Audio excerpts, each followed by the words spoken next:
Hello guys, this is Nomi. म अहिले छु लेथेमा। यो चाहिँ मुस्ताङको लेथे भन्ने ठाउँ हो। मेरो वान अफ द भनौँ न फेभरेट प्लेस इन नेपाल। म तपाईँलाई थोरै भ्युजहरू देखाउँछु ब्याक क्यामेराबाट।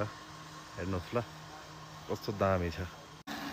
गाइस यो चाहिँ के भन्छ, बेनीदेखि आएको हामी यही बाटोबाट आएको।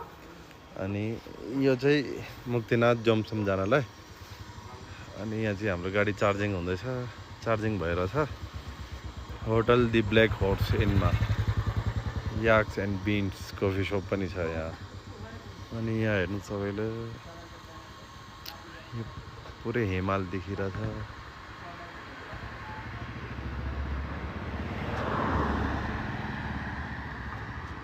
यहाँ माथि पनि देखिरहेछ।